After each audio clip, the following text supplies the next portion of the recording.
Hey guys, and welcome back to the absolute worst part of this job, in my opinion, and that is cleaning.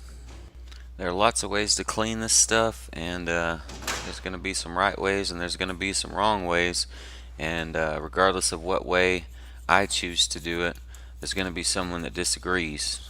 Regardless of what way you choose to do it, someone will disagree.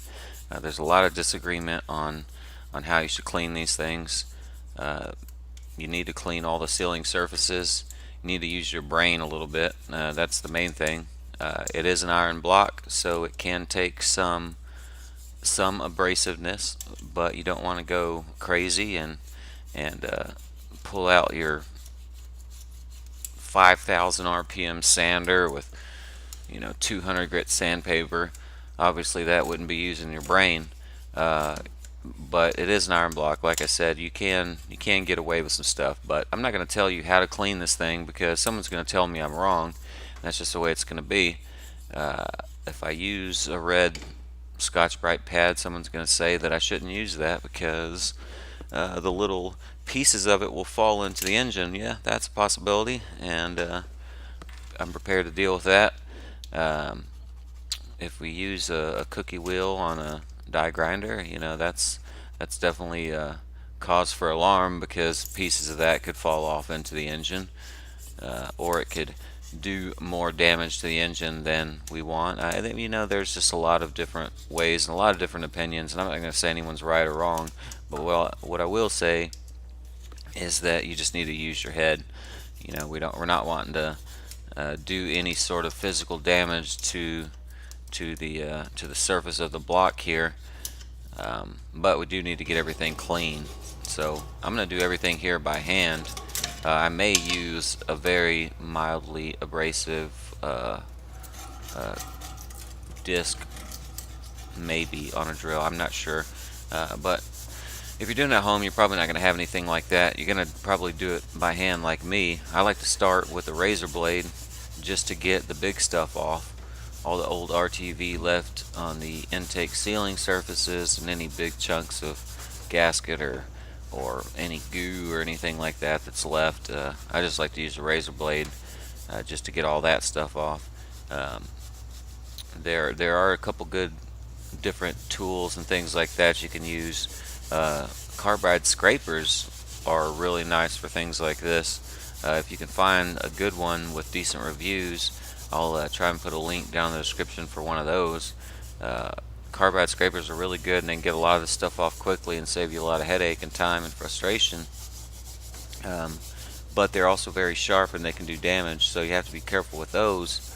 They're typically going to be some sort of square block with a handle on the end of it. Uh, you know, you, the main thing that you want to think about when you're using those is that the square parts of the whatever the scraping part of the tool is needs to be completely flat up against the deck of the engine. If you start angling it any sort of way, you're going to start gouging the deck, the engine block. So you need to avoid that if you're using a carbide scraper. If you're using things like razor blades and Scotch-Brite pads, you don't really have to worry about that because it's just not abrasive enough to do any sort of real damage. But yeah, for sure, if you're using a carbide scraper, which are excellent and can save you a lot of time, you just have to be extra careful.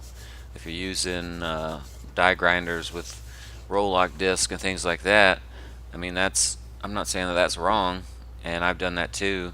It just needs to be mildly abrasive. It doesn't really take that much to get some of the stuff off, and then you also have to look at where you're cleaning because on the deck, like where the head gasket will sit, not every surface on the deck is a sealing surface. So yeah, you want to spend time and get it perfect on all the sealing surfaces, but around the places that don't necessarily seal or don't or aren't critical that there's a seal there and a clean, like absolutely clean surface, and you don't have to go quite as in depth. Obviously, everything needs to be clean. Where the gasket sits, got to be clean. But if we're talking about some staining left behind from the from the design of the old head gasket, and it's not around one of the sealing holes, you know, by that I mean, you know, coolant passages, EGR passages, whatever, the obviously around the cylinders themselves, oil passages, what have you.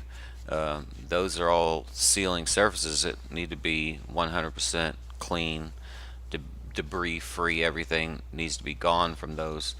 So, I mean, that's just using your brain, common sense.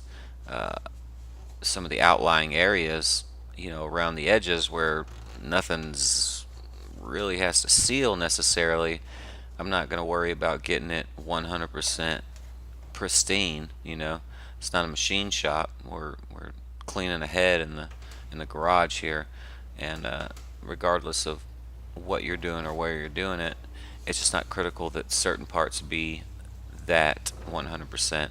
But on that same note, there are other parts that do need to be 100%. So keep that in mind. Like I said, use your brain. I mean, it's pretty common sense what you want to do to this thing. It needs to be clean. It needs to be flat. It needs to be true. Uh,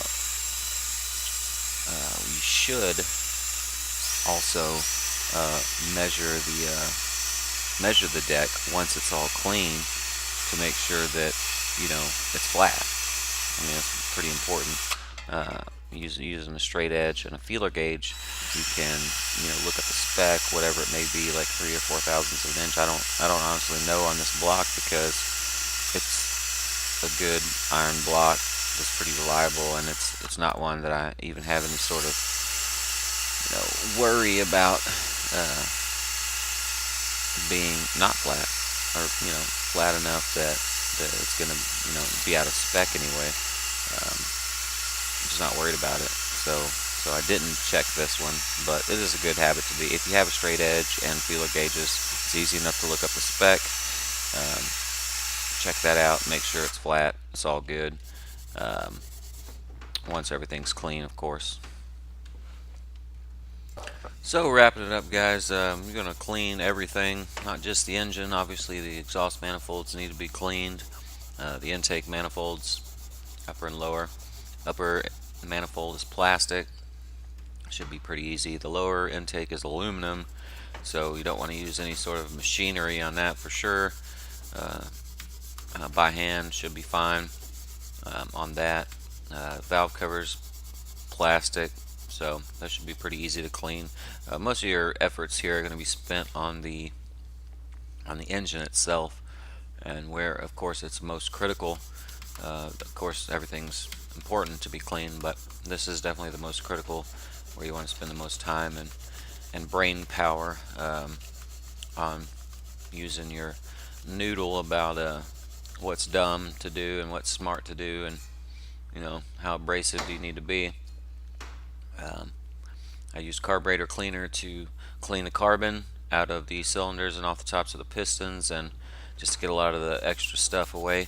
I did put oil in the cylinders, and that's not something that you need to do, but if you're wondering as to why I did that, it's because when I did this 10 months ago, I knew that it was going to be sitting for a while once I pulled the heads off, so I just wanted to put some oil down in there, and I smeared it all around in the cylinders just to help keep things from rusting, or whatever, to collect. The oil will definitely collect dust and trap it in the oil. That's what it's designed to do, to collect particles and trap them.